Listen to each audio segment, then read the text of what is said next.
It's time for introductions. Yes, it's me, Ponstory Games, and I'm here with Mio and his compadre, Keto. Hello. And we're very happily, joyfully recollecting our pleasant experience watching Avatar 2.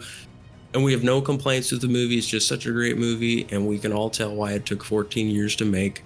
And we can't think of any other movies that have had comparable CGI, such as Pirates of the Caribbean. But we're getting ahead of ourselves.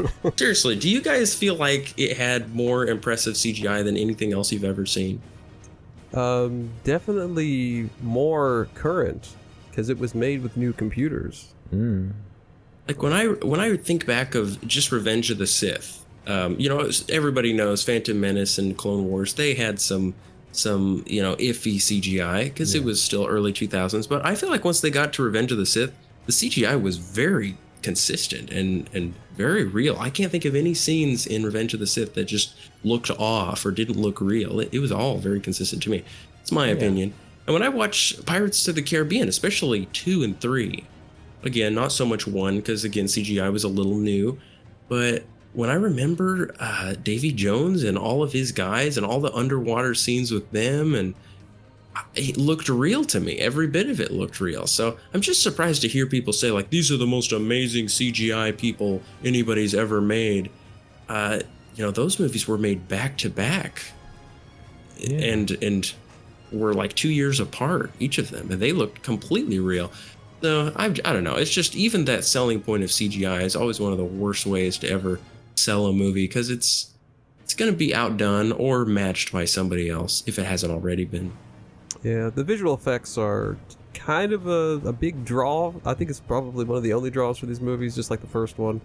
And I'd say the first one was more revolutionary in comparison to the latest one, although movie CGI has been kind of shaky with some stuff as of late because of budget cuts and things of that sort, overworked workers and things. Something interesting about like Pacific Rim from 2013, it has really, really good CGI, and but no one really talks about it because I think it came out at a bad time. Like it was just before Godzilla from 2014 came out, so like the kaiju hype hadn't started up. But with Avatar, like it was something new, but people have also kind of like recognized everything. So I think that's why people really like flocked to the theaters and like, oh, like it's great visuals. So. Yep, and it's sad that visuals are all people have to look forward to now, because we all want to pretend that every possible combination of story has been explored, and all we have left to look forward to is improving technology. Well, I say let's recap the story real quick, and I think it would be funny just to do that. In my opinion, I think a story should be so good all in itself that just recapping it makes it sound good, because each plot point and each character development scene and every plot twist is supposed to be entertaining. Well, let's see if it sounds entertaining, or if it sounds revolutionary, or if it sounds a little cringe, a little bit sloppily thrown together by multiple writers. Also, it shouldn't sound like it shouldn't also be recapped too quickly. Like if it's a really simple story, that sometimes works, but this is a really long movie. So if you can break it down really, really quickly, then I don't think that's a good sign. Oh boy. That's a good point. I am ready and raring for this one. If you've seen any of our videos, you know that we're no stranger to recaps. Yes, I actually just refreshed myself on your recap real quick of Avatar 2. This is semi-thorough. Let's go over it then. Okay, so the movie starts with Jake talking about how he's had children now, and his children are growing up, and it pretty much just skips speaking Na'vi. There's a part where he's like, and now we're just going to be doing English for the rest of the movie. Let's skip the Na'vi. So kind of a weird, kind of a jarring moment, because the first movie was Na'vi left and right, and apparently they spent a lot of time developing that language, and then they're done with it. I don't care. I'm just telling you, it seems like this man, James Cameraman, doesn't have much of a vision. He just kind of changes his mind all of a sudden on something that used to be a staple in the movie. So you got all the family, they're hanging out, and I thought there was a funny line where Jake was like, I just like to live simply now. I just live for the simple things. I'm just a simple man. I'm a simple family man. I just thought that was so funny, because he's like flying on these these dragons, and he's like the king of this entire people, this group of this clan. And he's on this beautiful planet that like lights up at night, and he has all these kids and this beautiful wife, and he's like a super avatar body. But he's like, I'm such a simple man. I just live for the simple things. It's like, you're living in heaven, man. You're on top of the world. You can't say that you're like, I'm so content with the little things, like flying on my dragon at night, you know? Yeah. Which is weird because he just jumped into that life too. It's like, you know what? I'm a human being. Like, he's been a human for his entire life until he became a Na'vi, and then all of a sudden he's discontent with it. And he was restricted to a wheelchair for quite a few years, I think, before the events of Avatar. So now he's like, oh, you know, I got my legs back. I'm taller and stronger than I was before, but you know, I don't care about any of that. I'm just a regular guy. Yeah. I thought that was funny. And I guess everybody in the Na'vi tribe is pretty happy now because, you know, there's just basically nothing going on with them anywhere in the movie. Nothing going on with the tribe. No problems or anything. You know, they could have explored that. But anyway, no, he's like, everything's great. My life's great. I'm a happy man. And then what do you know? Boom, the bad guys are here. Oh, and one other thing. He's adopted a human boy. They skip over this. He's adopted a human boy named Spider. It doesn't talk about who his parents are. They're just like, oh, he found a boy. They named him Spider. I wonder if they named him Spider or he named himself it's Spider. Like a or if you just nickname, I think, right? Yeah, I don't remember what his actual name is. His name, I think he's Junior. He's what's the name of the big bad guy? His name's Miles. Yeah, they called him Miles Junior. Ah. I think he's named after his dad because I'm pretty sure Miles, the big bad guy, calls him Miles. He says Miles. So I think. Oh yeah. I think you're right. I'll take your word for it. I don't remember. Oh, he also adopts the not the youngest girl, the older one. Was it Kiri? Youngest, the old one. Kiri. The youngest one, the oldest one. She's also the oldest, isn't she? I guess. Yeah, and so the movie starts out with them. They're like, "Oh, the bad guys are here. They've arrived in this spaceship." And boy, was it weird! Like it looks like at first they're arriving on this massive spaceship, and like they have like 1,000 robot mechs coming out of the front door, and it's like, whoa, like they're ready this time. They're not going to accept a loss this time. It's like they never end up using those in the movie. It's like, we got thousands of them. Just kidding. We're never going to use them.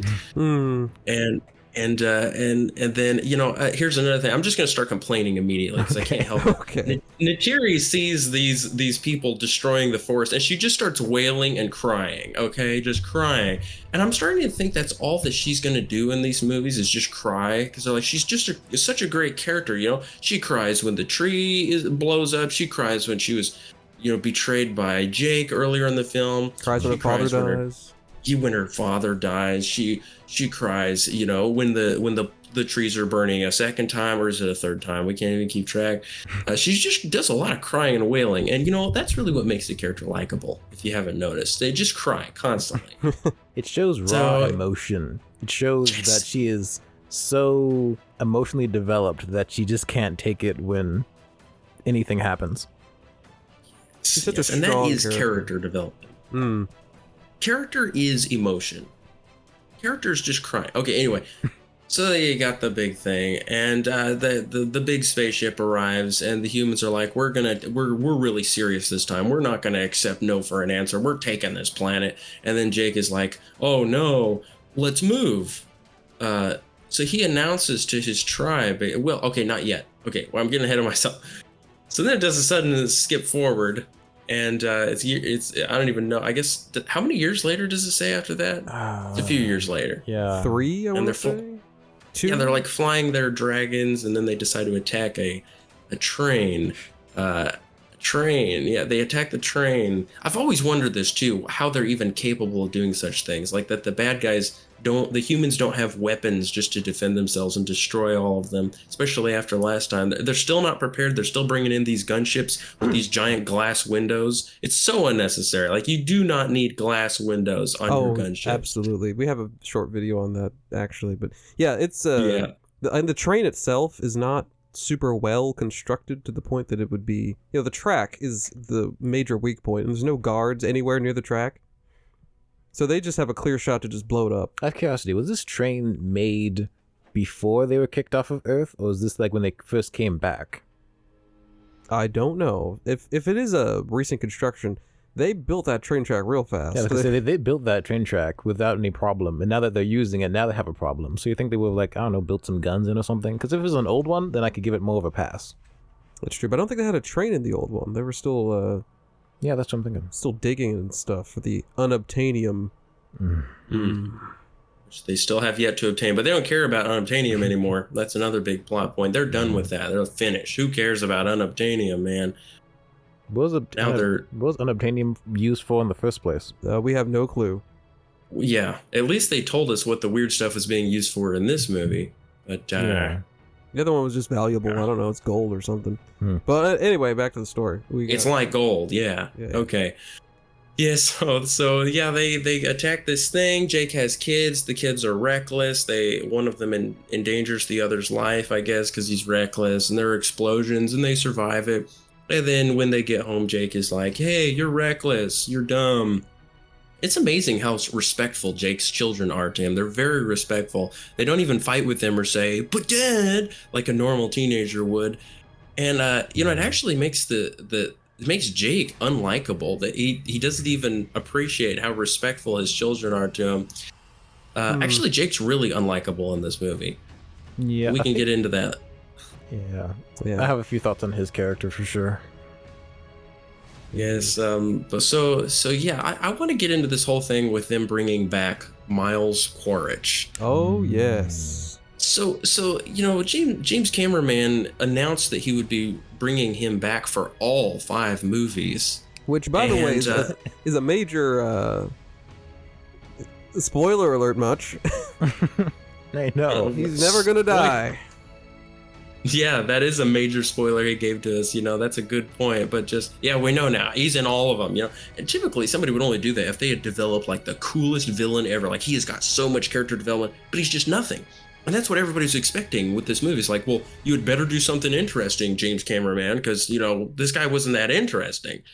Even if he was interesting, that'd be pretty a radical idea. But, what are we expecting with this movie? We get the movie and we're like, okay, so he must have a really good reason for bringing him back. But did you guys ever catch the really good reason for why he was brought back? I think it was to introduce the immortality. I won't say immortality because then it's like, oh, you can die, but you can become an avatar afterwards. But then they have the brain juice later. Careful, you're getting ahead of yourself. Yeah, I don't want to spoil too much. But I really don't know why they brought him back or what that's supposed to prove. I don't know. It is weird to me. It's so strange why. First of all, why the humans are bringing him back, because it's not like he proved himself to be some great leader. He didn't accomplish anything. He didn't beat Jake Sully last time. He's a failure. Yeah. They're like, he's the only colonel we have. Yeah, I know. And it's kind of shoehorned in there a little bit. Did you understand it all when they were explaining it? Because they explained... Yeah, apparently, just before he went to go fight Jake, at the end of the first movie, he secretly uploaded his consciousness into an avatar. So they expected him to die? Yeah, well, they were like, in case he dies. Yeah, and that's what he says to himself in the recording. He's like, just in case I don't make it out, I'm uploading myself. But why them? What's so important about bringing back those people in particular? It's never explained, and in fact, it's illogical in its face because he failed. If he fails, it seems like he should take a back seat to somebody else who's in charge. But no new characters. We're just dealing with the same characters, same plot. Bad guys are coming to destroy Pandora, and they're meanies, and we gotta either fight them or run from them. Always run from them first, though, because that's really entertaining. Something interesting I noticed is that, well, for one, they think this would be a good opportunity to introduce a original character, but I also noticed that why haven't they tried to make their bodies better or like stronger? They just copied the Na'vi, but they clearly have the technology to download memories, make these bodies, a whole bunch of them. So why can't they make them better, like stronger, or anything? With the mechanics that they have, you'd think they'd be able to create, I don't know, like some sort of cyborg variant, something that's stronger than even a Na'vi is. Yeah, yes, that's a good point. Because they could have opened up a lot there. But no. And I will admit, one of my predictions for the movie was incorrect. I thought since what is it, Awa, their god thing that lives in the planet or whatever. I thought there was gonna be like some antithesis to that, which brings him back. Yeah, the dark forces. The dark force, and then there would be some opposition. But no, it was just the same thing. So never mind. He was just cloning. That would have been more interesting. Yeah. Neo, much more interesting. Which actually. So yeah, he's back. Oh yeah. And they wake him up and they're like, "Hello there," and he's like, "Hey, I'm gonna punch you," and they kind of did this repeat. They did this imagery of the life of Jake as he became an avatar. It was kind of just a retelling. It's like poetry; it rhymes. So this guy was kind of following in the footsteps of Jake. So he has a scene of waking up and doing something similar to Jake, but it just wasn't meaningful, to retell these little things here and there. Just kind of boring. And all the other guys who were brought back, they're like, "It's us, we're back," and it's like, we don't remember any of you. I thought one of them was the one who got stomped when he was in that mech from the first one, but I can't tell which one it was. I think he goes like "hoo-ah," that kind of thing. I thought that was him. Yeah. Remember, I'm the guy who says "oorah," remember? But there's like two women there, I think, unless of course one of them dies, but I don't remember who they are.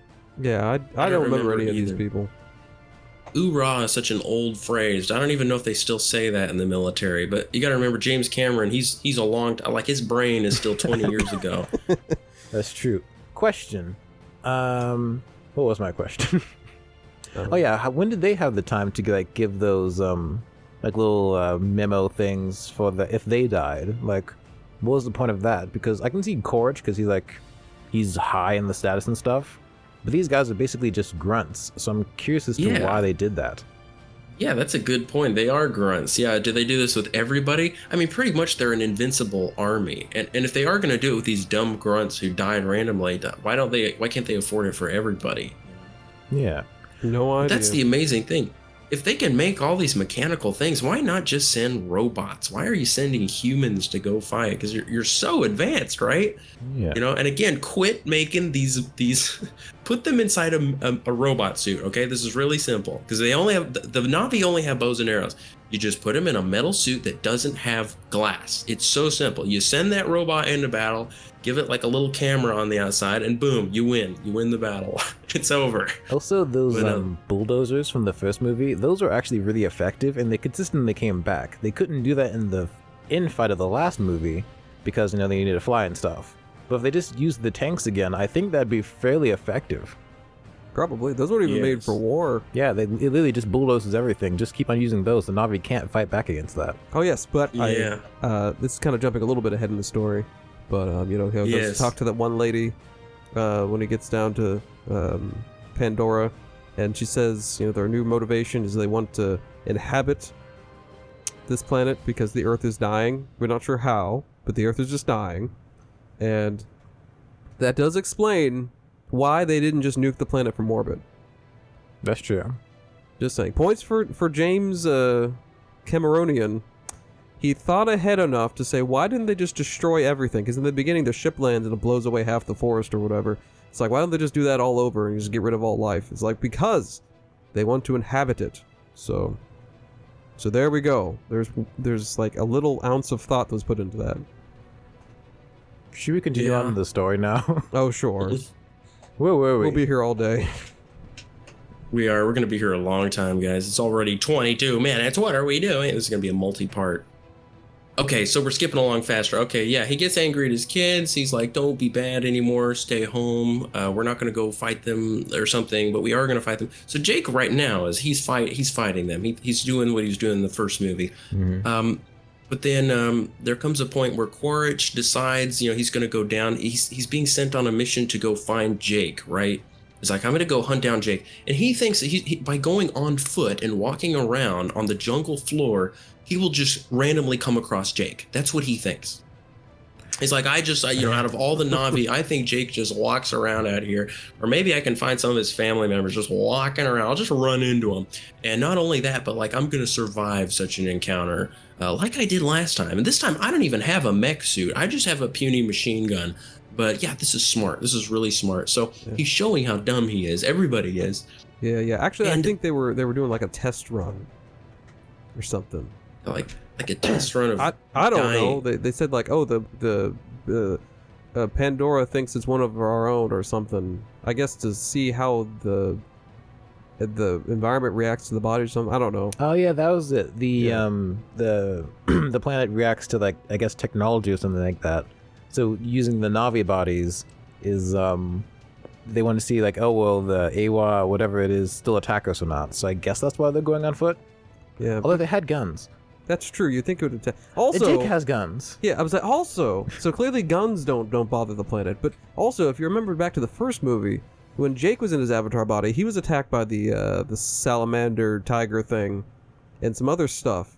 But in this movie, when they go down, they're like, oh, let's go see if they react to our bodies or whatever, or like whether they think we blend in. And then the like salamander tiger thing is just walking by, and it just looks at him, and then it leaves.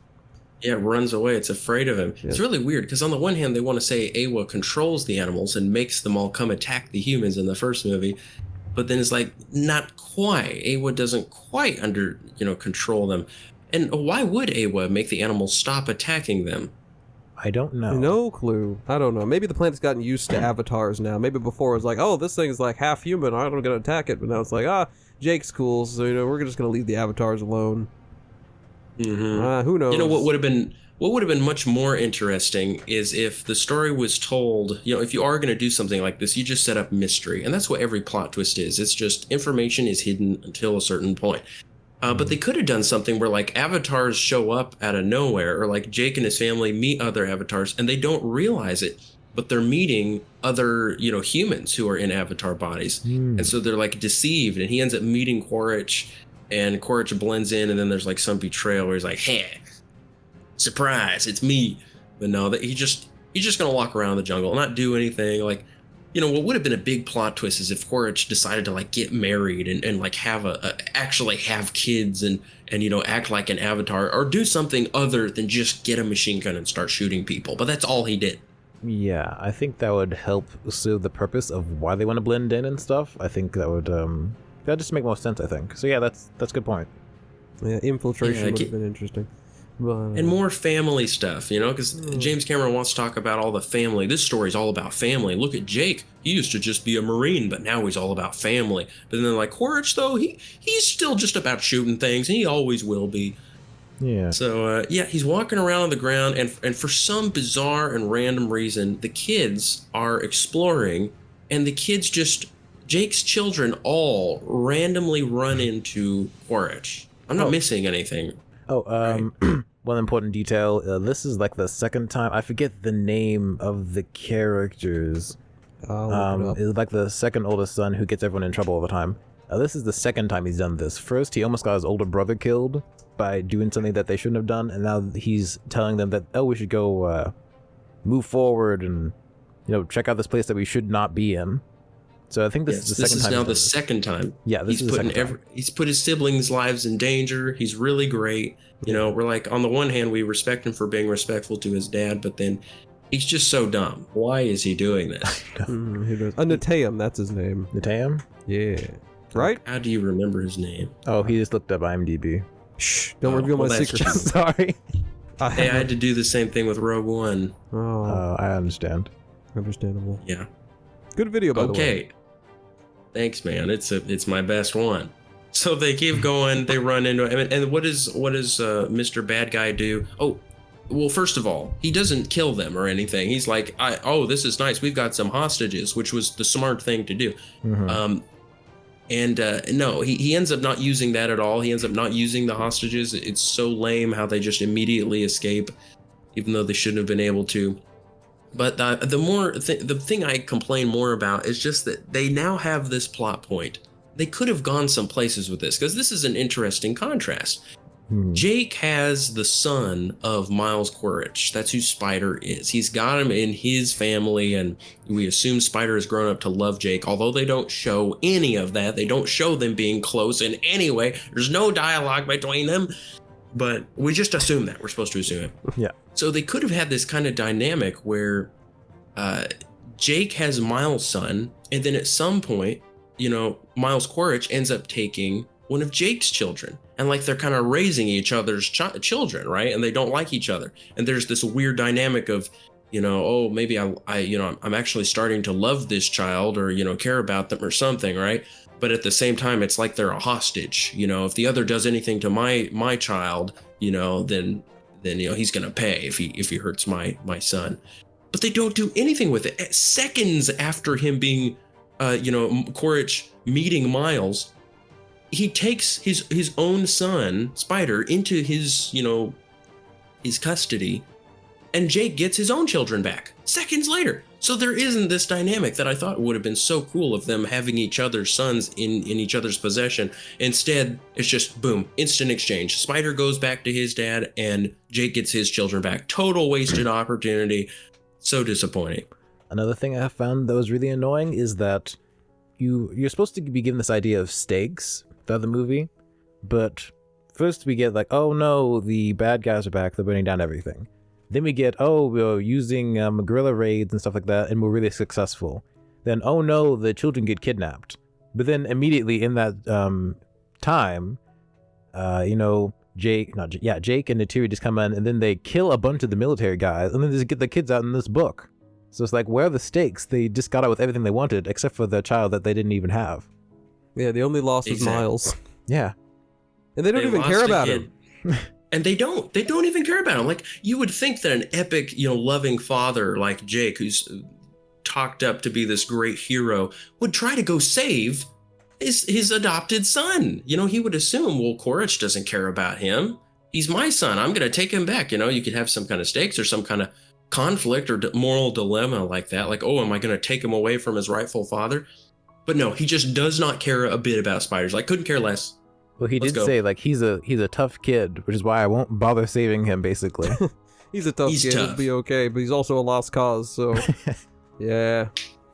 And so Jake immediately says, I've become a coward. I'm not going to try to fight the bad guys. I'm not going to try to save Spider. I've also lost my mind because I'm just going to run for my life, and I'm going to assume that by flying away a few miles, that... Maybe there's some kind of joke in here about Miles. But anyway, he's going to fly a few miles away from Miles and his son Miles. And they're going to go just hide out for a while. And he thinks, what good thing is going to happen as a result? It's never explained what he thinks will happen. Like, does he imagine that the humans are going to just go knock on the door of the Na'vi settlement? Like, hey guys, we're looking for Jake. And they're like, oh, he flew away. Well, in that case, they'd be like, oh, well, we're still going to kill all of you guys, and I guess we're also going to have to look for Jake still. Did he think that would happen? Or did he think that they would actually, go over to the Na'vi and say, hey, we're looking for Jake, and then the Na'vi would be like, he's not here, and they're like, oh, well, that's fine. We're not going to mess with you guys. Like, we don't have a beef with you, Na'vi. It's just Jake. Jake is the only person we have a beef with. I mean, that's just absurd. That doesn't make any sense. They're going to wipe out all the Na'vi because all the Na'vi are a threat. So Jake abandons everybody, his whole tribe, and he ordains some other guy as his new successor just out of the blue. It was so weird. So random. We don't see what happens to him. No, we don't.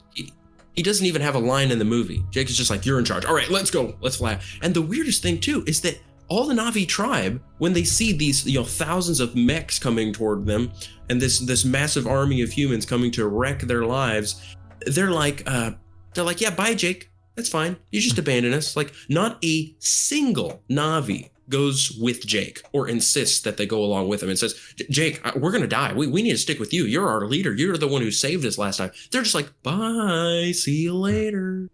It's better this way. It's weird how they set up, like, the consequences of us staying here is so and so and so and so. But they never say, like, what are the benefits? Like, okay, they have successful guerrilla raids. The humans don't know where they are because they haven't pinpointed that location at all yet. So what's the benefit of them leaving? It's so that eventually those people will be found and Jake will go bother other people. And then, like, because like the entire point is, like, I'm not going to stop until I find Jake. And Jake even knows this. So he goes to someone else who's not involved at all in this, and just assumes that court will just leave him alone. Yeah, it's weird. He's like, we gotta leave. And Neytiri cries again. She's like, we've got to protect the people. There are people. I can't leave them. And then she leaves. Which, I mean, it's nice that she respects him enough to to honor his decision and thinks he's wise enough to make a good decision, I guess, after whining and complaining about it. But anyways, so they're gonna run away. He's like, they won't stop until they get us. We gotta get out of here now. And but he won't stop until he gets you. So once he finds that you're gone, he's gonna come after you, right? But yeah, and he didn't even send a formal declaration to Quaritch saying, hey guys, just I'm leaving. So Quaritch and everybody ought to just assume he's still there, right? yeah, one would think. Now that I think about it, I don't think Jake ever learns exclusively what Quaritch wants, because like the entire point of Earth, because we've learned about this point, is that they want to colonize Pandora, because Earth is dying and stuff like that. But I don't think Jake ever gets that idea. So when you think about it, all he knows is that Quaritch is after me again. I'm gonna run away and stuff like that. But he doesn't know that everyone else on Earth is like basically on a dying planet. So I'm curious as to why they didn't bring that up. Mm-hmm. You would think Jake, if he were a truly wise leader, he would come up with some kind of compromise. Because if it turned out that he truly could not defeat the humans, and what person in their right mind would ever assume that they could defeat the humans? Like, it's just impossible. It's just ridiculous. They're going to lose. It doesn't matter if they have Awe helping them by sending them some tigers and lions. It doesn't matter. They're going to lose. They have the combined. They are a massive military. Let's just be real here. It's just absurd to think that the Na'vi could ever defeat them. So Jake should have thought of some kind of compromise. Like, okay, well, we'll figure out some way for you guys to live here, because I don't want all the people on Earth to die. But it's not heroic to just say, no, just all of you die. This planet belongs to us. Like, the planet doesn't belong to them. They just live there. They were just born there. And Jake belongs there the least of them all, honestly. Right. So he is still a human. He just defected. Think about that. Yeah, he's like, I have a right to live here, but not you guys. Yeah. I have a right. Yeah, really ridiculous. So he decides to go and endanger all the lives of another tribe of people. He goes across the sea and he gets there and it was so awkward. It's just so weird. I can't even begin to describe how weird and awkward it was when they show up and they're like, hi. And the people are like, hello. And he's like, well, we're here running for our lives. We're being hunted by some massive group of humans. I don't know how you guys don't know this already, like how this news hasn't traveled, that the humans had invaded this planet and intend to colonize it. But yeah, anyway, we're running for our lives and I'm the leader and I defeated them last time, but now I'm running for my life. Like, if I were them, I would have been like, so why aren't you going to fight him this time? Or, how did you defeat him last time? Because I'd like to know how to defeat him in case they come here. Or, hey, do you think that they would come here? They never even asked that. They never even asked you, so how do you know they're not going to follow you or keep spreading around? In fact, it's so absurd because these people have already been dealing with the humans for a while. They already know about the humans. They already know what's going on with the whales being hunted. Yeah. So why would they assume that Jake isn't going to be found or that they're all just safe? They should have said something like, Jake, we need to find a long-term solution here. You can't just run. Like, they're already here. And Jake should have been like, what? They're here? And they're like, yeah. And they're killing all the whales. And, we're probably going to die, actually, Jake. You're not safer here. But none of that. It's just like, yeah, we'll take you in because we're noble. We're nice. Yeah. Except for the wife of the village leader. She's just like giving him the hairy eyeball the whole time. Yeah. Hairy eyeball. Mm-hmm. The stink eye. The stink eye. Yet she never actually says anything constructive. So there you go. This movie, turns out, it's actually all about whales. But yeah, so the humans, or Jake and his family, they move in, and then the people are like, okay, let's repeat the first movie. Instead of learning how to fly the dragons, birds, you're going to learn how to hang on to the fishes when you're going really fast underwater. The fish bird dragons. Yeah, they jump on them, they do some swimming. A lot of this movie is watching them learn how to hang on when they're swimming. And then the whales. It turns out the whales are important. We love the whales. Mm-hmm. They learn about the whales and how important they are. Yeah. Oh, yeah. It's also about bullying. And bullying. Just because people have shorter tails than you doesn't mean you should bully them. Important. So message. true. And Popeye forearms. Yeah. Popeye forearms. Oh yeah. The designs of these new characters are weird. Oh yeah. Remember when the one, I don't know any of their names, but the main girl from that place, when she's like walking out of the water and it's like slow-mo and stuff, it's like, it's kind of awkward to watch Because, like, what am I supposed to feel here right now, James Cameron? Like, what emotion is this supposed to invoke? Oh yeah, she just tosses her hair over the shoulder. I Yeah. guess it's supposed to make it like, oh, Neteyam's in love or something, but it's like, I don't know. She looks pretty weird, and honestly, this scene's making me uncomfortable. I'd rather. I'd really rather you didn't put this in the movie, James. He really doesn't know what he's doing. You know, it's possible to make a movie unique and to create unique physiologies of, you know, a species, I think, because I have a story where I'm doing that, and I think you can make it not weird and bizarre. You can make it meaningful by making things kind of represent other things in a more abstract way. But the things, the differences in their physiology compared to human physiology, they don't really seem to represent anything good. Like, it's like, oh no, James Cameron's like, it's so wonderful. You can take your little, you know, copulation organ and you can connect it to animals. Doesn't that sound great? Isn't this wonderful? It's like, it doesn't seem to have a very good connotation. It's just kind of bizarre and weird. But, you know, he could have made something unique and meaningful, but he didn't. Yeah. No. That's like a really big part of this movie, even more so than the first one, just connecting to everything. Yeah. They don't clean it off at all, ever. It's just like, just attach to whatever if you want. Like, see that whale thing over there? Just attach to it. They won't mind. Don't even worry about it, Mike. Just slap it on there. Yeah, just and stick you'll it be on able that whale. That's, oh yeah. Oh, Which I'm very confused because the whales, I don't know if we're getting ahead of ourselves or not, but the whales are so intelligent that they can understand, I guess, the English? Or was he like making signs with the sand? I forget. They seem to understand. I don't know what they do. They understand multiple things. Yeah, they understand different languages, so like connecting to them via the braid is not immediately necessary. So what is that necessary for all things, or why are whales so intelligent but then they still have this braid thing? No I idea. know. But I don't know. It sure is weird. Why don't we ever see the animals connecting? Well, I assume they connect to each other.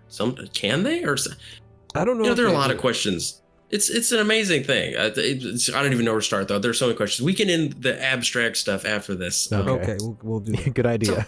So Yeah, there's bullying. There's meanness from the new people. The children of the chief don't like Jake's children. They're mean to one of them in particular. And one day they lure him out they pretend to be his friend and they take him out to the ocean and they say this is a good fishing spot. But then they abandon him suddenly and they just are literally trying to murder him because there's a big shark creature that happens to live in that spot. Oh yeah, Now, up to this point, this is no harmless little joke. This is an assassination attempt. Yeah, they want him dead. yes, this is a murder going on, an attempted murder, and so they disappear, and the shark, so it's amazing to even ask yourself, like, what were they planning on? What were they hoping to tell people? Like, they'd say, where were you? Or, you know, obviously it was already known that he was with them, so they would have to explain that they abandoned him or something, and, you know, others would assume, oh, you know, you got him killed then, because there's no way he would just be abandoned randomly. Anyway, so they're fine with that. Yeah, he's gonna get killed. So the shark attacks, and luckily, he saved whatever his name is, Tsutuwana Tutute or whatever. He gets saved by this big this whale. Now here's the funny thing. It's like we need to protect the whales at all costs, but the sharks, yeah, we can kill those if we want, you know, because they're sharks. Yeah. And you know, and whales, you know, you shouldn't kill a whale, but a whale will kill other sharks. I mean, this whale, we watched this whale take a massive bite of fish, like tons of fish go in this thing's mouth. It eats a ton of fish in one scene. So we're like, the little fishes, who cares about them? The big ones, oh, those matter. So like, this is the moral of this movie. The bigger you are, the more value you have. So like, you know, yeah. get fat if you can, and you'll become more valuable as a person. I have some thoughts about abstract stuff later, but I'll just remember them. We can go mention that later. Yeah, you want to get? Hey, you can go into it. If it's about the whale, I mean, this is the time to talk about that whale scene. Okay, so I guess no, it's kind of about the other whale scene that really bothers me. It's kind of like this combined with everything else that happens later. So how about we just kind of continue on the story, and I'll bring it up later. Oh yeah, we can get to it at the end. But, we'll recap it because pretty much nothing else happens in this movie. There's so much time wasted. So pretty much it turns out that the humans have arrived. A lot of time is wasted watching Quaritch interact with Spider, you know, back at home. He sees Spider in a cell. And he walks up to him. He's like, "Hey, Spider," but he pretty much doesn't say anything. They don't even have an exchange. It's like Spider's like, "I'm not going to talk to you." He's like, "Well, I need to find Jake Sully, so you're going with me to help me find him." He's like, "I'm not going to cooperate." He's like, "Come on," and nothing happens. Like you would have thought something would have happened. Like you'd have some kind of dilemma where the humans are like torturing Spider to get information, and they had the briefest torture scene, and then it's like over in a second. They weren't even torturing him; they were just scanning his memories, which again shows what kinds of technology these people have. They have tons of technology. Like, And does yet, that mean you know, that they you don't can copy really. someone's brain? Never mind, we'll get into that stuff later. It's fine. I mean, they could have done so many things. Like they could have made a copy of Jake, and they could have made this other Jake. You know, he would have been a mean Jake. He wouldn't have cared about anybody because, like, he doesn't have a wife. He doesn't have Neytiri. So now you got like a mean Jake coming after him. All three. Like that's one of those classic things that people make.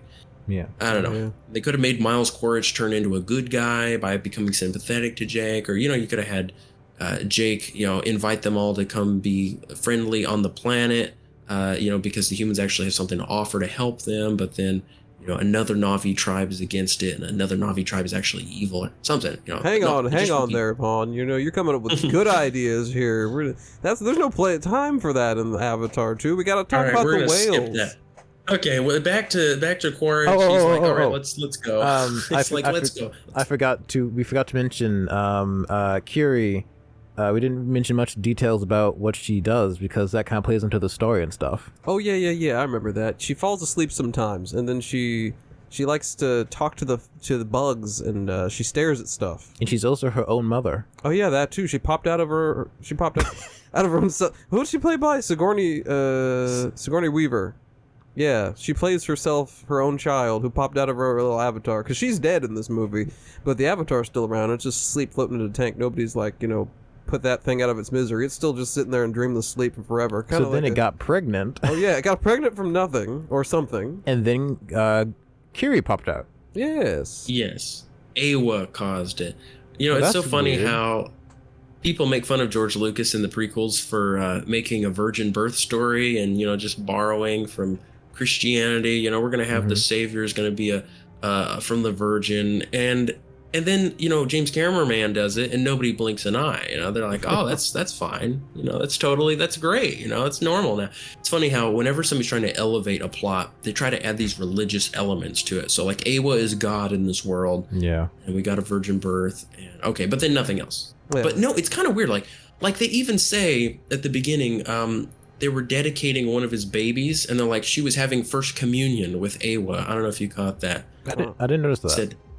Yes, they said first communion with Awa, and they're like holding the baby up. The baby's being held up really high, like Simba. There he is. Yeah, Well, he's then. trying to put some religious connotation in there, but just kind of skipping over it really fast. I think I liked Anakin's story. I mean, obviously, I liked Anakin's story significantly more because it has like more depth.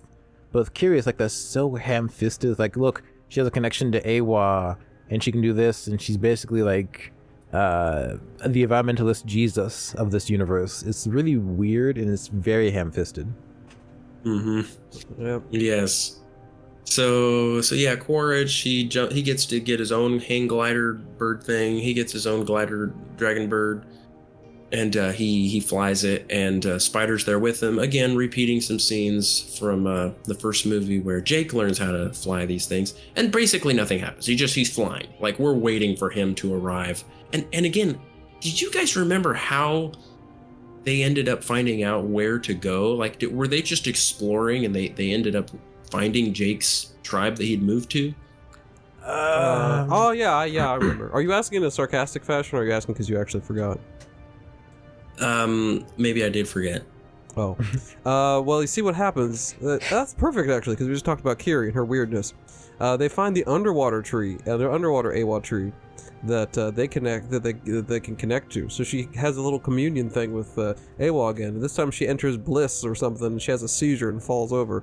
And so then Jake, because he doesn't care about his people normally because he's left them, he's abandoned them, but he's like, oh, my daughter, who isn't my daughter, who I actually care about more than Spider or whatever, so I'm gonna go ahead and call Norm Spellman and the doctors over there and say, hey, we're having an issue over here. I need you to bring some doctors because Kiri's had a stroke or something. So then they fly over with some medicines, and then they don't really do much of anything. I think there's some weird religious stuff going on. They're like the wife of the village leader is like a little medicine woman or something. Anyway, they get her to wake up, and they're like, okay, cool, she's cool. And then I think Jake asks like, how are you guys doing? And he's like, oh, we're okay. And then they leave. But when they were leaving, the humans track the ship that goes out to the middle of nowhere, and then if it's flying back, and they're like, oh, we saw this ship. And then Corch is like, that's where Jake is. I know what I feel in my bones. Yeah. Good impression. That was really stupid now that I think about it. It's like, look, the main reason Corch will find Jake is because Norman goofed. But Norman goofed and didn't even save Kiri's life. Kiri it was for no reason that he went out there. Like, the medicine woman comes up and like, out of my way, you stupid doctors. You stupid human. You stupid human. And so he doesn't even accomplish anything. So what was the entire point? It's really weirdly written. And then also Norm never appears in the story anyway again. So yeah. James Cameroon just was like, I don't know how to. I hid Jake too well. I gotta expose him somehow. I know. They need a doctor. Yeah. Yes. He apparently had a writing team make it for him, which is so weird. I can't imagine putting so much work into something like this. 15 years of my life or more. We're not even counting the first movie. And then you just like, somebody else want to write the story though? I'll just direct it. Somebody else write the story. It's like, it's bizarre to me. How could you just hand the reins to somebody else? That is pretty weird. So, he doesn't have an idea for a story, just basically for the special effects. So, long story short, the movie starts to wrap up. We're getting near the end. During this time, Sutawana Tutute, or whatever his name is, one of the sons, he ends up meeting this whale, and they have this weird plot where they're saying this whale has been segregated from other whales. He's been banished by whales. And it's because he killed some other whales, and it's like they've heard this legend. Like, did you know that this whale killed these other whales? And it's so weird because there's no evidence for it. Like, first of all, who cares? But then second of all, they're just in the movie. It ends up just not being true. It's like, no, he didn't. He was actually running for his life one day, and the humans were killing his family members, and I guess people just assumed this whale killed his family members for no reason. It's so bizarre that they would assume this whale killed his family members. Like, is that something whales do, that they would assume such a thing? It makes no sense. It's like everybody's walking around like, yeah, we do know that there are humans out there like killing all the whales, but we found this one whale and like his family members aren't around. But we just assume he killed all of his family members. Like, are they not able to go up to this whale and like do sign language or connect to him and just ask him? Why in the world did the Na'vi assume this whale killed his family members? I never caught that in the movie. Okay, so I find it really dumb because the way they set it up, it's like, okay, excuse me. This whale is part of this group that like, we do not believe in killing. So then it's like, okay, so he killed someone, so that's why he's banished. Then we find out, no, he didn't actually kill them. He was like, he, saw a bunch of people, and then his family got slaughtered and stuff like that. So then they're like, okay, so he killed his family, so then he should be banished. It's like, okay, but we can prove that he didn't do that because his family got killed. It's like, okay, but either way, stay away from him because he will kill Avatar people. What are they called? Na'vi.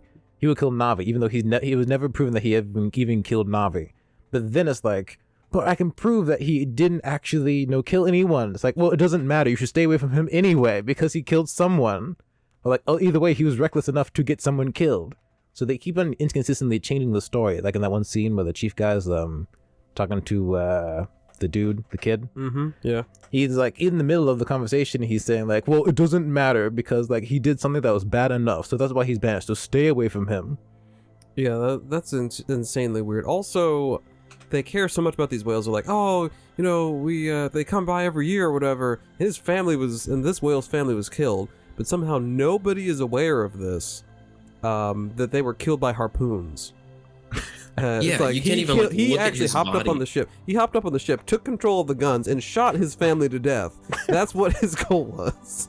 Yeah, like, did they find the bodies? Because if they found the dead bodies of his family members, they would have all seen how he died. But they can also look at him, and he has a big harpoon on his arm, like where he got shot, or he had one of the things that was supposed to like hold him in place. Yeah, nobody helped. But nobody him. cared. Yeah. They're like, we don't care. It's also philosophically speaking, whenever you're going to make a movie, you're going to try to preach about how bad it is to kill an animal. If you can't lay down some rules and be consistent about which animals are to be preserved and are sacrosanct and must be protected at all costs, and then which ones are allowed to be eaten and killed, if you don't make a distinction like that, which this movie never does, if you aren't going to go full vegan and just say no killing anything of any kind, including bugs, then you're going to end up with a very inconsistent moral framework, which is what they end up with in this movie. Because not only does the whale eat tons of fish and kill sharks whenever it wants to, but the human beings are eating fish too whenever they want. They're not vegans. They can eat whatever they want, just not the big things. It's like just not. Oh yeah, that is so dumb. By the way, they say that the whales are pacifists, which they don't have any fists. Does that mean they're pacifins? Anyways, moving on. They don't kill, but then they eat fish. They live off of fish, and apparently this whale, nobody bats an eyelash when he says it killed a shark, or a shark thing. They're like, oh, okay, whatever. It's like, oh, it's that one. That one might have killed some whales. It's like, oh, he didn't kill some whales. He might have killed some people, or he wanted to, and that's bad enough. But it's like nobody talks about the shark. Nobody cares. Yeah, this is the problem with trying to protect the animal kingdom and using it as the standard of perfection. Because even in the animal kingdom, they're killing each other left and right. And even if you're going to be a vegan and you're like, I'm just going to eat plants, I hate to break it to you vegans, but not even all plants are vegan. Plants eat bugs. Like, you ever heard of the Venus flytrap? They eat bugs and they absorb the nutrients from bugs and other living things that have died. So yeah, there are some plants that are purposefully toxic. It's like if you eat them, you're about to die. Plants need animals to die and to leave feces and whatnot in order to grow. So not even those plants. They're going to have to develop some kind of philosophy to say, why some are more valuable than others. And they really haven't done that. They haven't said something like, Awa has said that the whales and the Na'vi and those little dragon things, they're like the higher beings that are to be revered, but everything else may be eaten. They never did anything like that. At least in Lion King, it's like, yeah, we're all part of the animal kingdom, but we eat each other, we're just part of the circle of life, and we accept it that we hunt and eat each other. But they don't have anything like that in this movie. It's just like no, you can eat the fish, but don't you dare touch the whales. It's also really weird because I think Kiri, this is jumping ahead, we should have to continue on the story later, but Kiri also uses like little fish to like light different things up. So clearly through Awa, she can control smaller things. So that just proves that everything does have an equal level of importance, right? Interesting point. Because everything's connected. Yeah, you're right. Because like even earlier, she's like just like making little fish go around in circles or whatever and stuff, and she can connect to different things, indicating that they're all connected. But some of them just don't mean anything apparently. Yeah, some of them like tools. Just double. Some of them are your slaves. Yeah. Oh, like the things that connect to their back, because they show them that you can connect these to your back and it serves as an oxygen tank for some bizarre reason. These little butterfly fish things that slap on your back. It's like, do you have to ask the butterfly fish for consent, or do you just pick it up whenever you want? That's a very good question. Slave. Do what you want with it. Well, okay then. All right. Where were we in the story? Yeah. I don't even. Okay, yeah. Okay, there's the whale. There's Quaritch. Quaritch finally finds them. Oh yeah. So Quaritch is like, Spider, you need to help us. Actually, what is Spider even doing there? Like, what is he useful for? He doesn't even know where Jake has gone. He's just keeping. He's a translator. Honestly, I think Spider only exists because Quaritch exists, and Quaritch only exists because Spider exists. Because there's no other reason why they should be related, or why Spider should even be there, or why they would bring Quaritch back. Maybe you're right. Maybe it's like they're like mutually dependent characters, because neither one can really exist in the plot on their own. Yeah. They don't have Spider doing anything like talking to them or trying to convince them or like deceive them into doing something that will destroy them. He's just this passive character that does nothing. He's useless.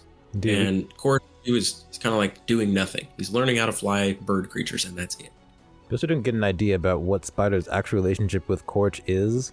Even in the very end, it's confusing, but yeah, I don't know. Yeah, no motivations either. Like, nobody ever gets into Corch's head to find out what is his problem. Yeah. He's a meanie. He just likes to kill. But he's also got like a softer side, which is really confusing to see in the movie because it's never actually utilized.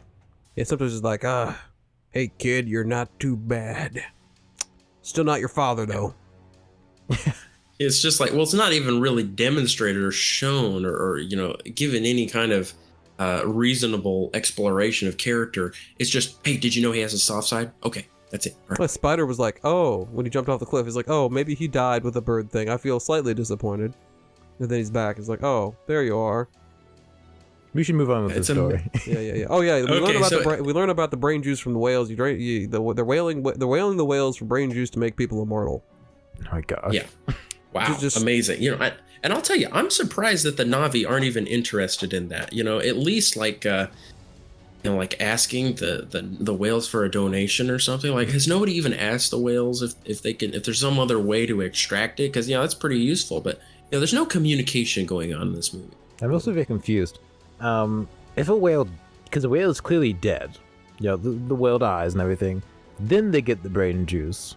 Are there not just like other dead whales anywhere? Like they could go search for like carcasses or something, or like, because clearly the brain juice is still valuable even when the whale is dead. I don't know if they ever specify how long it's good for, but yeah, like if there are dead whales around, then someone should be using that brain juice. Where did that brain juice go? Also, we can synthesize and clone and transfer memories between avatar bodies, but we cannot synthesize some whale brain juice. Just I know. saying. Now, isn't that an amazing thing? Like, why not just get everybody transferred over into avatar bodies? Since you're leaving, you know, you're leaving anyway, you're leaving Earth. Why bother terraforming or whatever? And by the way, I didn't see any signs that they were terraforming. Are they terraforming Pandora? I don't even know.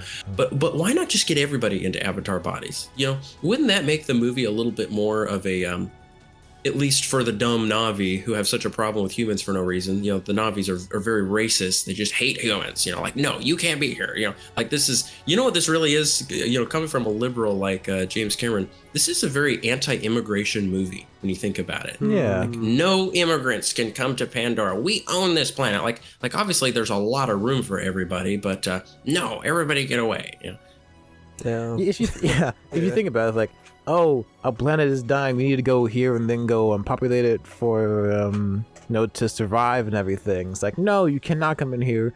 We're going to go try to prevent you from staying here, make your life as miserable as possible so that you go back to your dying planet and just stay gone. Let paradise be with us.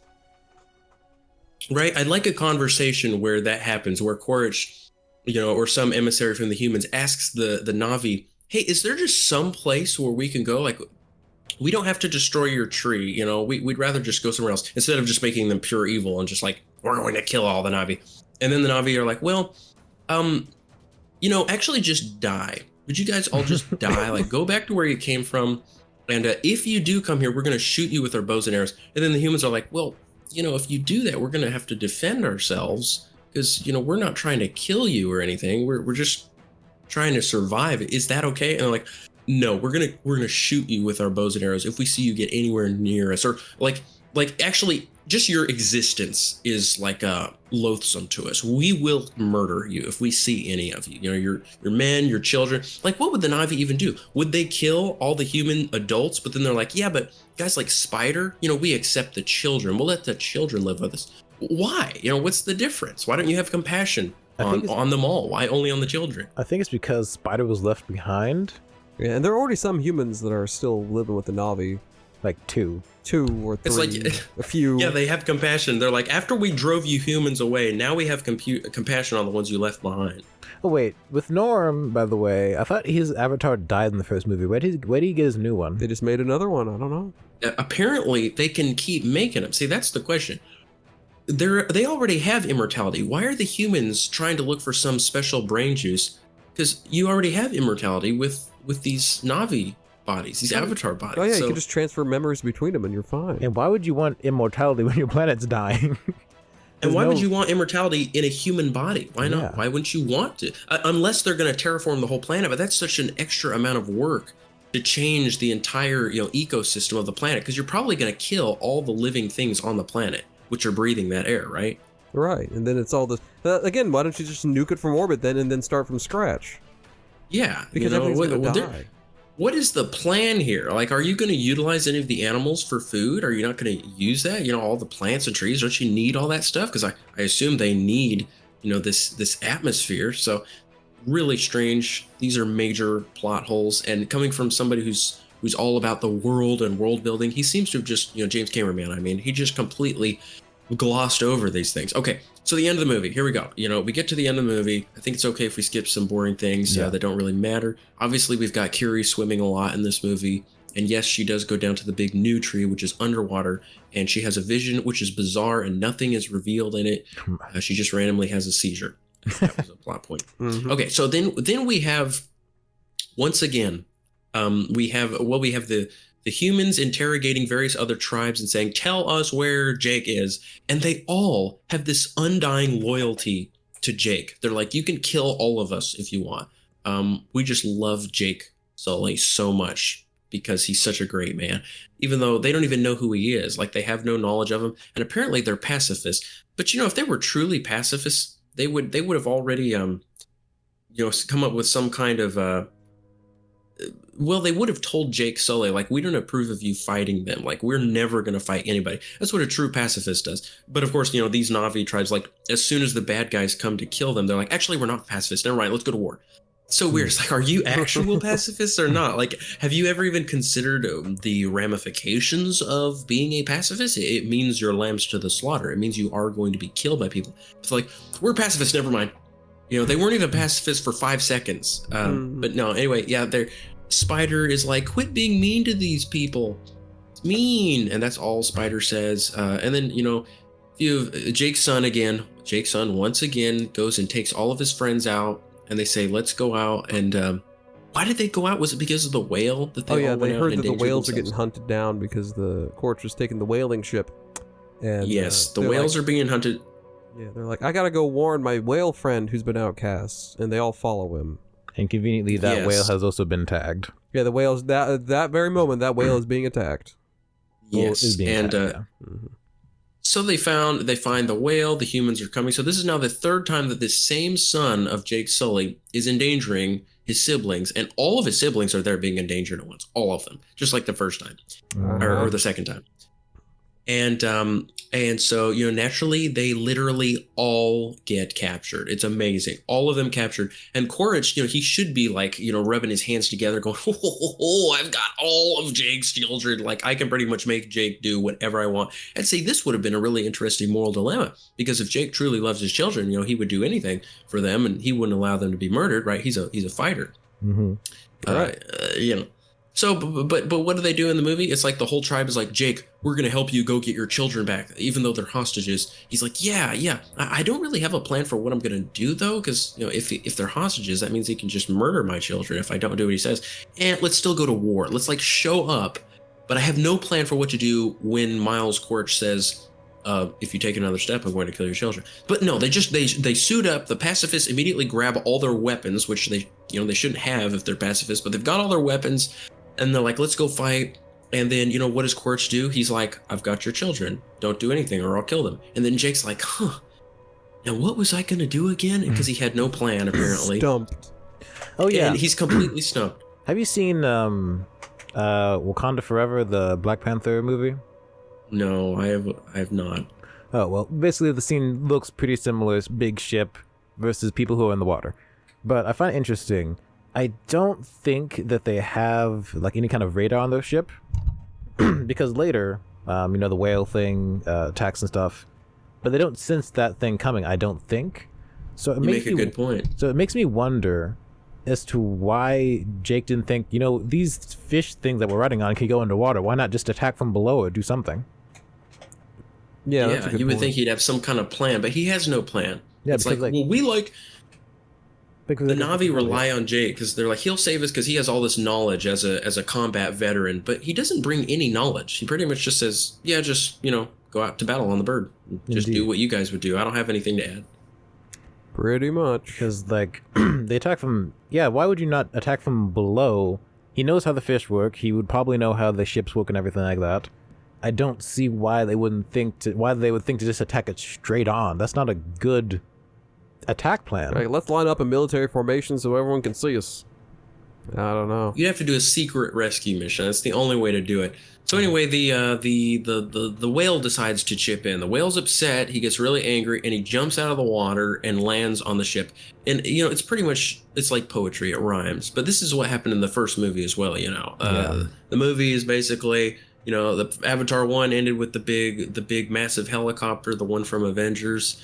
And they go and they all attack it at once with the birdies, and they win. And of course, the big dragon bird is necessary to defeat it, and so Jake brings it. So this time, the big dragon bird is replaced by the giant whale.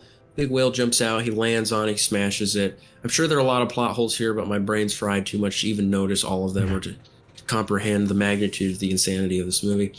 And at this moment that Jake, that this whale destroys the ship, which, he doesn't take into account the damage it will do to anybody inside. Like he's wise enough to discern what's happening outside, above, that the children have been kidnapped or whatever, and he has to save them because nobody else can save them because Miles Quaritch has a gun to their heads. He's like, I'm going to jump out and land on the ship and actually land pretty close to where the children are, and cause the ship to begin sinking while the children are tied up onto it and can't move.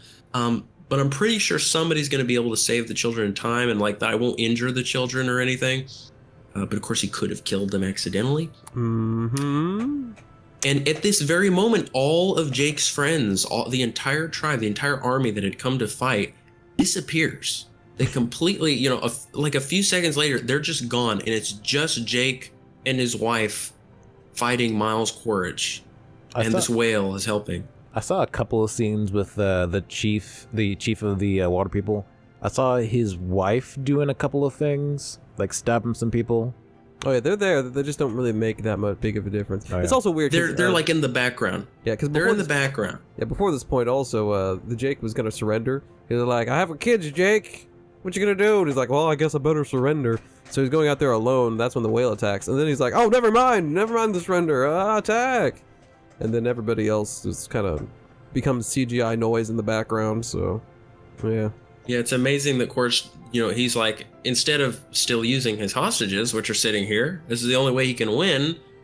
He's like, actually, let's just fight, Jake. Let's just fight. Forget it. So they end up having a big aerial battle, and they're shooting each other with machine guns, and it all ends with the children and Spider all, trying to get off the ship, and they're breaking their bonds because they were tied to the railing. And then, one of the kids gets shot, one of the older ones. Nobody remembers his name or who he was because he didn't do anything in this movie, but apparently he's dying. I got you. Loak. Oh, thank you so much. Mm-hmm. No, I think Loak, the younger brother, I think he's the one who got Loak killed. I forget what the circumstances were, but this is another time that he got him killed. Oh yeah, because they escaped. See, they escape on the ship. They're like, all right, we gotta go or whatever. And then somehow the Kiri and the young daughter, they get captured again, but somewhere else on the ship. And then Loak, or the older brother, he's all like, we gotta get out of here. And then Neteyam's like, no, we got rather than fleeing to safety, we're gonna use our negligible military skills, and we're gonna launch a rescue mission to go save them and Spider or whatever. And yes, so, and the youngest daughter even says, "Oh, I'm captured again. I'm tied up again." So annoying. Yeah, even the writers were starting to laugh at themselves at that part. And then they said they decided to jump off the ship, and then the older brother gets shot. Yeah. He gets shot, and Neytiri once again delivers such an amazing performance and cries and wails, and it's great. Oh my goodness, it fits now. She's wailing. There's wailing in this movie. There are miles in this like movie. Poetry. It rhymes. Wow. Cameron is a genius, or his writers are. And at this point, the army truly is gone. They are never seen again. I don't know where they went. They just disappear. They had no interest in helping Jake go and save his last child. who is still, the little girl, still a hostage in there. So Jake and the family, they're like, are we going to go in there and fight these guys? And Quaritch is like calling out to Jake. He's like, I got your daughter, but I'm not actually going to hold her as hostage because I'm lame. I don't even know what I'm doing. So they go up there. They're like, hi. And they kill all of his friends. And he just watches all of his military buddies die and get killed by Jake and his family. And then he's got the little girl. And then Neytiri, Jake has already made himself very unlikable. And his two children have become very unlikable and lame and boring. Yeah. And the whales and their double standards, they're boring. And the pacifists who can't maintain pacifism are just empty. They're devoid of any character or anything interesting. But now we've got Neytiri, and Neytiri is the cherry on top. She completes the disaster of likability among all these characters, the lack of it. And she decides to threaten Quaritch by saying, I'm going to kill your son, Spider, our adopted son, whom we've been taking care of since he was a teeny tiny toddler. I'm going to kill him if you don't let my daughter free. He's like, I don't care about that boy. And she's like, I'm serious. He's like, oh, actually, I do care. And he's like, I'm not going to kill the daughter after all.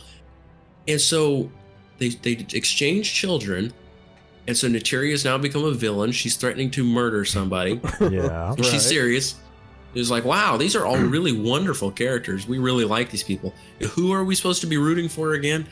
And then Jake and Quaritch are like, actually, you guys want to have one more battle? And they're like, yeah. So they start having a battle. They end up drowning in the water. The ship is sinking. It's just a good thing that they were able to save their daughters, because otherwise that whale would have caused everybody who was strapped onto the railing to die. So they end up going down in the water, and some of them almost drown, but they all end up surviving. And even Quaritch drowns, but then Spider, his son, decides to go drag him out of the water and save him because he loves his dad, I guess. apparently. Oh, yeah. Also, he decides to, because he's supposed to be looking. They're all looking for. He's like going down there looking for Jake, and he finds Quaritch instead.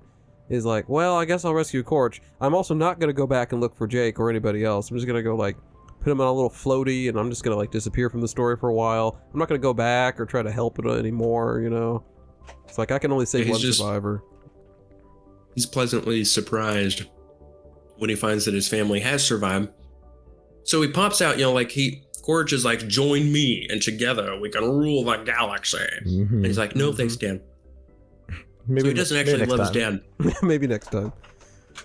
And he goes along, and he shows up, and there's Neytiri still wailing, doing the same old thing, wailing over her son. And he shows up, and everybody's like, oh, hey, Spider. And they just act like nothing happened. Like Jake did say, a son for a son. Yeah. They didn't even act like, they didn't acknowledge the fact that he was just threatened to be murdered by his mother. And he's just like, yeah, I'm here. Hi, guys. And so that's the end of the movie, pretty much. Pretty much. Oh, yeah, Jake at the very end decides, I can't keep running. I'm gonna fight. Gotta fight. We're back to the first movie. So we end at the beginning of this movie, and he's gonna fight the humans. Again. Mm-hmm. Yeah, because they were getting ready to run again. They were ready to pack their bags and get out of there, but he's like, no, you're right, Neytiri. We gotta fight for our people. And I don't know whether he's referring to the water people or to the tree people. I don't know. Well, I would just assume all the tree people are dead by then. They have no way of defending themselves. Yeah, I don't know. By the way, they killed off Sute, the rival boyfriend character in the other movie. Which if he hadn't have died, that would have made more sense if he became chief. But instead, they grew a random character to throw in that place. Yeah, it's like this movie doesn't have any connection to the first movie. They didn't actually have this planned at all.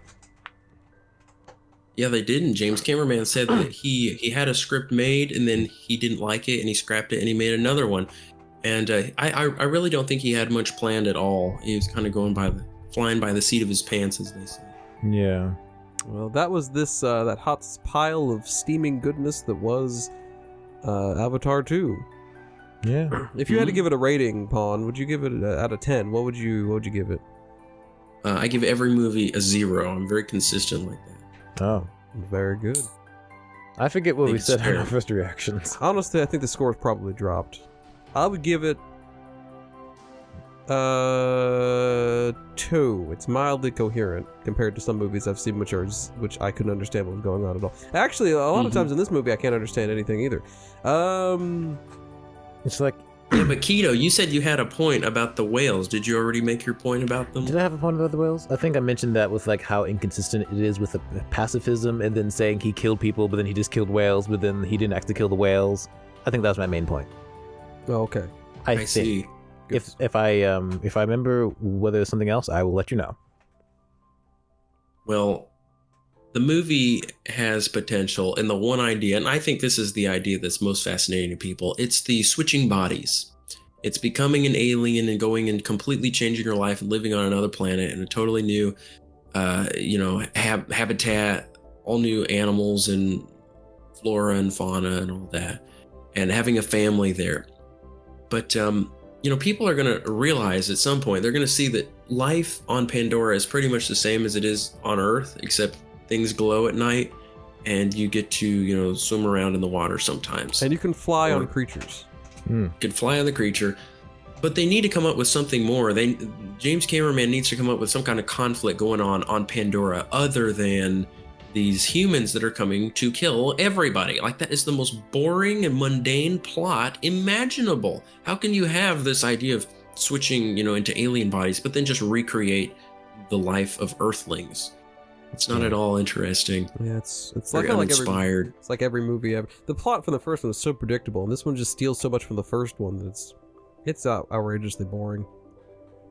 And I was thinking earlier, it seems weird that kind of what you're saying. There was no dialogue at all of, hey, we want to move here because the Earth is dying, at all. Which you would think, because Jake is, and some of the other, like Norm and some of the other people who are still there, are humans and presumably have relationships on Earth, although that's never talked about, that they would care. They'd be like, oh no, maybe we can help them somehow.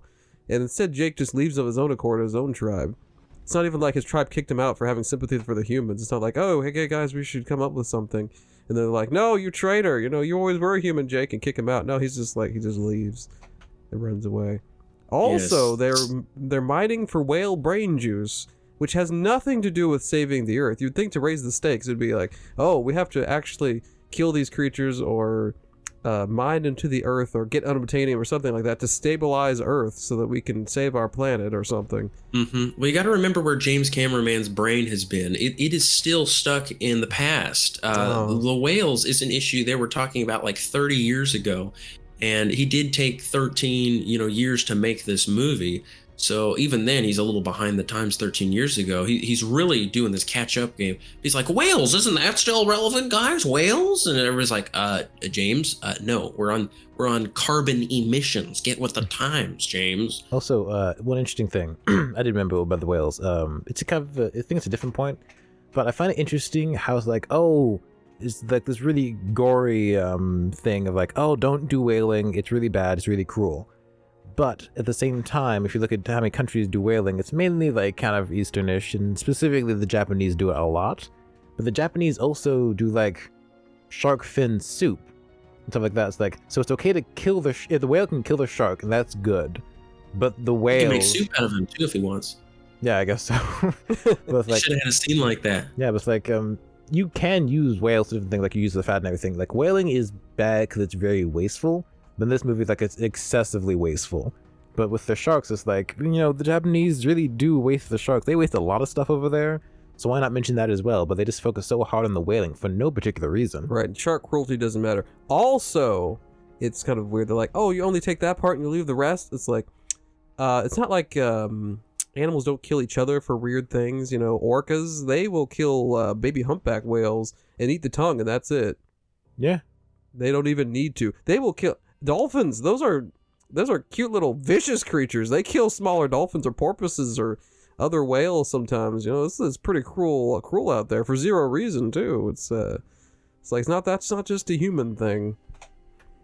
Right, it's like it's creating this value out of the animals that the animals don't even place on themselves, that they are killing each other left and right. They'll kill just for territory. They'll kill just for a mating, Yeah. squabble, or they'll kill because they're afraid one of the young will grow up to replace them. Lions kill male cubs. A lot of them kill males. But A lot that's of the beautiful species do because that. that's a circle of life. That's so beautiful. I mean, when I brought up the circle of life, I wasn't praising it or anything. I was just saying at least they admit that everybody's eating each other in this world. They don't pretend that some people are more valuable than others. They're just like, oh no, we just eat each other. That's what we do. That's the circle of life. But even that creates some really awkward things. Like in Lion King, they're just like, yeah, we eat each other. Like, but then you do have some animals that seem to talk and other ones that don't. It's like they don't walk up to the antelope and actually talk to it, and they make it seem like the antelope can't actually speak to them. Oh yeah, but then like in the song, they can sing. Mm-hmm. And then whenever the new king is born or whatever, they all bow or whatever. It's like, so you're gonna bow to the one that's gonna eat you, huh? Also, they run when the lions are after them because they don't want to die. So it's like there's a little bit of a disconnect there. It's like, I will bow to the new king, but I'll run away if he tries to eat me. But also, what happens in nature if like there are times when zebras or gazelle like kick and like break a lioness's neck or something? It's like, what do they do then? Are they like, the circle of life? My liege, my liege, I am so sorry for breaking your neck. I apologize. You see him walking up to you in the wild. You're like, my lord. Wait, are you just visiting me or are you eating me? He's like, no, I'm here to eat you. He's like, oh my goodness, I'm running. I'm out of here. Yeah. Or like Pumbaa. It's like, there must be other warthogs out there that are just being like absolutely devoured by different creatures. Is that not just a little bit disturbing? That. Yeah, like lions are eating warthogs and they can clearly talk and scream and say, please don't eat me, but they're just eating them. No, if you want to create like an interesting moral dilemma, James, why don't you explore the idea of people connecting with animals, but then finding out some animals, are actually sentient, the ones that they've been eating. And then they're like, oh my goodness, well, what are we going to eat then? It looks like everything is sentient, Or it's like, one day somebody's like, eating a fish. And then somebody else is like, don't eat that fish. And I'm like, why? It's like, because he's sentient. I connected my little membrane to him yesterday and we had a conversation. We're friends. You can't eat him. And then like they start to run out of food on Pandora. Like, what do we do, guys? Well, what are we going to do? And then you have this like complex character arc where they're like, well, we're going to have to use the human's genetic knowledge to breed a brand new like species that isn't sentient so that we can have something to eat or something. Be creative, James Cameraman. Yeah. But he doesn't have a creative bone in his body. No, yeah. No. How do we want to direct this conversation? Want to go more abstract things? You want to go by any particular characters we want to go over? We're in the abstract category now. All right, yeah. If you have something character based or some kind of narrative that's throughout, feel free to mention that. Speaking of which, the younger son, what I say his name was? Neteyam. Nintendo. That was his Nintendo, yeah. Nintendo, he learns from none of his mistakes in this movie until he finally gets his brother killed. And even then, he doesn't really learn from his mistakes. He simply helps his father. Yeah, he helps his dad. And he's like, I'll save you, Dad. Don't worry. Wait, the only reason he saves his father is because he doesn't listen to him. Oh, yeah? He's like, stay here. You've done enough. And like, no, I have to go save you now. So every single time in the movie, he doesn't listen to his father. And even the only time he does save his father is when he doesn't listen to him. So he doesn't have any character development at all. Right. Well, what would have been an interesting plot point is if there were, some Na'vi who actually wanted to join the humans because there was some kind of problem on their planet that couldn't be solved by the Na'vi, and they're like willing to compromise by becoming the subjects of the humans or becoming friendly with the humans. And the other Na'vi are like, no, don't join with them. But they're like, no, these humans have tons of technology. They have all this stuff. And everybody's like, no, but they kill the whales. And it's like, well, I personally don't care about the whales. I'm okay with them killing the whales because, I want to have my own car. And they're like, no, don't do it, And, just, you could do something like that. And they're just so uncreative. He just couldn't come up with anything at all. He was so uncreative that he literally had a time skip in the very beginning of the movie. He's like, I don't know how to fill this out. We're going to have a time skip to see he has kids. Then we're going to do another time skip because I don't know what happens in between the actual story and where we begin. Pretty much. Yeah, why not explore the moral dilemma of having a family member who is so reckless that they're like getting like the other children killed constantly from how reckless they are. And the dad's like, what do I do with this son? Like, how do I help him? How do I how do I get this out of him, this foolishness, or maybe like he's actually evil, and he's like, what do I do with my evil son? Like, do I get rid of him or something? And he's like afraid of him joining the bad guys or something. That would be difficult to deal with if you had like a son that actually was getting his siblings killed or their lives in danger or like maimed permanently, because that's always much better to do in a story. Don't kill characters off, always just make it so if something really bad happens, the quality of their life has changed. Yeah. So none of that is explored. It's just oh, you got your brother killed, but we're not upset. Oh yeah. Oh, Neytiri threatened to kill Spider, but we're fine with that. Nobody cares. Oh yeah. I think the Jake's children, they have like different fingers or something. Isn't that what identifies them as being like Avatar children stuff? So I find it interesting how they never actually use that within the actual tree Navi culture. No one ever says like, oh, you're different than us. But the second they go to a water Navi culture, it's like, man, you're so different and everything. But we don't see what happens back home. Like, what was life like back then? Like, what was the upbringing like? I don't know. I guess Nobody racism knows. doesn't exist amongst the trees. I guess not, but it's like, that's kind of a big deal. Because like, they're not treated any differently. One would think. Also, Sprite isn't it all, not Sprite. What's his name? I'm gonna just call him Sprite. Sprite, the Miles Jr. isn't at all enticed by the technology that could give him a Navi body or an Avatar body at all. Yeah. He's not even like, hey Dad, if I join you, can I finally become as strong as those people? Because he's lived around them their entire life. Also, nobody ever bred him one, because you can just make them now, apparently. Yeah, wouldn't that be like something he wants immediately? He's like, I would like a Navi body. Yeah, I mean, you can also just transfer your consciousness to it, apparently. But No. James Cameron plans, I am 100% confident within the next 2 movies, Spider will get a Navi body. That'll be one of the main plot points of the movie. I am 100% confident. Oh, you're saying he's saving it? Yeah, I'm thinking he's saving it. Ah. That is my prediction. What if Spider gets a spider body? Ew. Oh, A big Navi with like spider. 8 legs. I think we do need genetically modified Navi at this point, because there's really no reason as to why there wouldn't be. Also, how is Quarch not the most... I mean, I don't care about him, and I hate his character because it's useless. But how is he not the most, pitiful character in the story? He dies in the last movie. He's murdered by the woman who raises his kid to hate him. He comes back. He gets his kid. They don't really, interact very much, but I guess his kid saves him. His kid chooses to go back to the mother who also threatened to kill him. And who killed him in a previous life. All his friends are dead, killed by the woman who killed him. And he tries to fight Jake, and he loses. Yeah, I don't know why he has so much against Jake. Like, don't he should know. have more against Neytiri at this point. One would think. And now he barely survived, and all his friends are dead, and he's lost again. Like, what a how pitiful is Miles villain. Quaritch feeling? How is Quaritch feeling right now? That's what should be asked. Is he going home and he's like, what am I doing? Like, is he going to go to them and say, I'm done, guys. I'm finished with this. Like, it just looks like I just can't win this. I don't have the tools that I need to win. And like, why do we keep losing to them? It just looks like Awa always comes in and saves them with a whale or something, or an army of horses. Can't we figure out some way to negotiate with them? Yeah. Oh, have you heard, there's apparently like a rumor, I guess it's kind of confirmed, about how the 3rd Avatar movie will have a fire Navi, I believe. Something related to fire or whatever. And those would be like mean Navi. Like, those would be like, that'll show the bad side of the Navi. That's brilliant. It's just brilliant. I'm amazed. James Cameron has had had the first time in his mind. He's like, wait a second. Maybe it's not all these Navis are good. I'm gonna go show. Well, we the already other know side. that.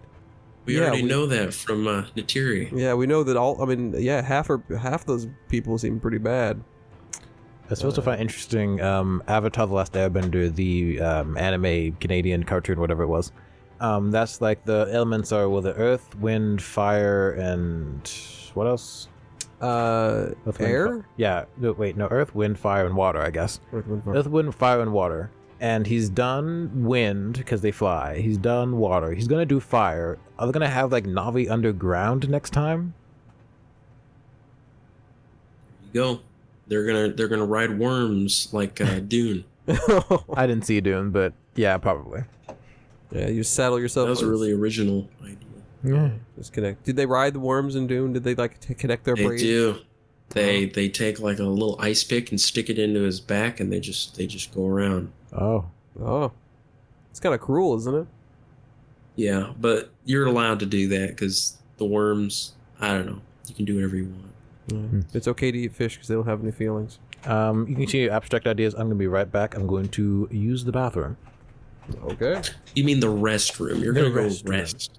I You was need to associate the take a break. restroom with like, you know, gas stations and restaurants with like a restroom. Like you stop into this place to go take a rest, and the house is just a bathroom because there's usually a bath there. Go take a bath, Keto. Okay, I'll be back in a couple of hours. All right, Mio. And what do you think? What else is there? Do you have anything else to say about this movie? This movie. How much? What was his budget? Whatever it was a waste of money. I just honestly don't know why. Why is the biggest question. Why were the decisions that were made? How come it wasn't fully thought through? They had 13 years, and this is the best they got. More than anything, I'm just disappointed.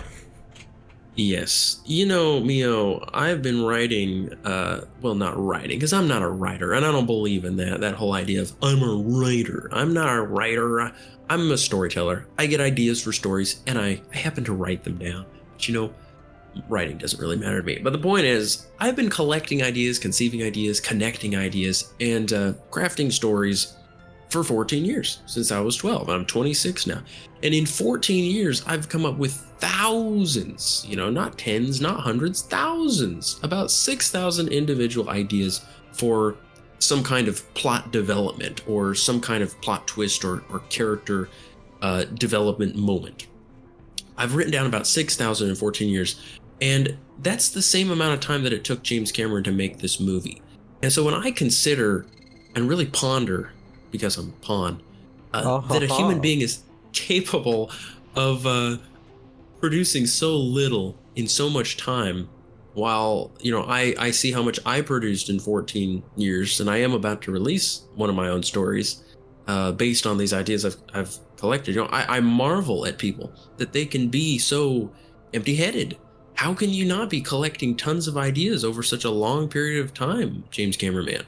Why are you so bored? Do you really not think there are more ideas than the ones you've put in these movies? You know, do you really think this movie couldn't have been any better? It couldn't have been 1,000 times better? You know, at least 1,000 times better? Oh, you know, I would say at least 1,000. But wouldn't he say at least 10 times better? You know, it's so simple to improve the story or to add something interesting to it, but there's just nothing there. One would think. I mean, that's the weirdest thing, is that I can look at, like, you know, some of these MCU movies, because we reviewed those on our channel. And you can look at those. You can see easy to see. Pardon me. Low-level improvements. Oh, Keto's back, by the way. Oh, yeah. Hey. Easy to see low-level improvements. Just not even to really fix the story, but just to close up a few plot holes. Things that just don't make any sense. Really dumb stuff that should be obvious for anybody with 2 brain cells, that this doesn't make any sense. Yet for some reason, not even 13 years, not even like over a decade to work on a movie is enough for one person to iron out their story, their movie, to see some of the really dumb stuff in there. And I'm perplexed. I am confused.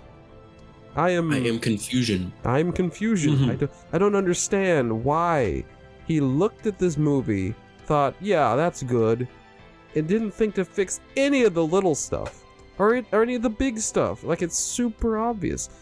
You know, you've come up with however many story ideas. Me and my brother, we talk about stuff. We come up with various story ideas, sometimes based on old stories, like stories of other movies. We're like, oh, you know, that'd be cool if we did this instead. Or like, the story was going in this direction. I think they kind of wasted that. We're gonna go ahead and like fix it and add it to one of our own storylines we got going, just for fun. But none of these people can look at Avatar 2 and say, wait a second, the whales kill things all the time. This doesn't work. Yeah. It's amazing that they just don't seem to have much play left in them. Like, these people don't really like to play with ideas and have fun. They seem so bored. It's just there's nothing there in them. They don't really like the idea of expanding the medium, as they say, but just, you know, exploring ideas, new ideas, and making new combinations of ideas. They're very bored, and I'm bored watching their movies. And but I'm glad, because I was honestly concerned that James Cameron sorry, said his name wrong. James Cameraman. I wish that, I almost wish that he had used some ideas that I've thought of, and just some ideas that everybody's thought of. Like, everybody has their own ideas, and they just don't have the budget. They don't have the tools to make them into movies like James Cameron does. But he has all the ability, and he just does nothing with it. But I'm glad, ultimately. I'm glad that he didn't do anything with it, because even if he had a great idea, he would have messed it up. He would have ruined it. So, hey, happy day for me that I don't have to worry about anybody using my ideas. I can just keep saving them up and someday release them, and get excited for something and then always be disappointed. Yeah. I like it that if this is all it takes to make like a movie that goes to like $1 billion, then I just want to make stories for the rest of my life and just become the richest man alive, just releasing these subpar stories. Like, take some good ideas that I already have, then put them into like a really subpar movie, then everyone just love it. Yeah, you can probably go to Hollywood, charge millions and millions of dollars for your time, and they just like bring up a script like, we're gonna make Captain America 45. What do you think of the script? And then they'll just give it to you, and you like just look over it for like 5 minutes. Everyone's waiting with their bated breath. They're like holding their breath. They're like, oh, what's he gonna say? What's he gonna say? Is he gonna like? What is the great wizard of storytelling gonna say? And then you just like flip through the page. You like set it down. And you say, this character in this scene should be dead. He fell 45 stories onto a metal spike, but you have him survive. And they're like, what? Also, these characters, their main goal was to save the Earth, but they ended up setting up, trying to set up a string of volcanoes to blow up the world. You're like, whoa, wow. It's like, yeah, that'll be $65 million, $75 million, just lay it over there, and yeah. Yeah, I'm feeling very clearly. Special effects isn't what these people are lacking. They aren't lacking a budget. They've got huge budgets. They're just lacking good ideas. That's all it is. You think they're maybe making them dumb on purpose to try to lower the general IQ of the population? They are, or not meaning to. They're doing it. They're accomplishing it. Yeah, they're doing a very good job. Well, if we don't have anything else to add, let us conclude our brief commentary. If you have any final thoughts, interject quickly, because this is the end of the video. I don't think of anything. I guess if you're watching this video, go ahead and subscribe to Ponstory Games. Yeah. And if you're watching this video, subscribe to Mio Keto TV. Indeed. James Cameraman, Cameroon, if you are somehow watching this, you can take the story ideas that we use to fix your story here for free. We will charge next time. But if you want to re-release Avatar 2, but call it Avatar 3, just like you did with this one, go ahead and you can take these story ideas, these fixes, and you can use them for free. Just credit us at the end. Say Mio, Keto, and Pod, dedicated on the back end. No, put it on the front. Put it on the front. Yeah, say the screenplay writing. Just give us a little credit, Yes, or add us to your credit of like 10 writers who wrote the last one and didn't really produce much good. Well, it must be nice to have so many writers. None of them take responsibility for how bad it was. Oh boy! But yeah. Alrighty, yeah, we have done well. All right, and how we usually close our videos with just we usually say to comment something. Let's do the comment, Keto. They should comment down. Cameraman. Yeah, comment cameraman if you can't think of anything else. And until next time, he's Keto. And he's Mio.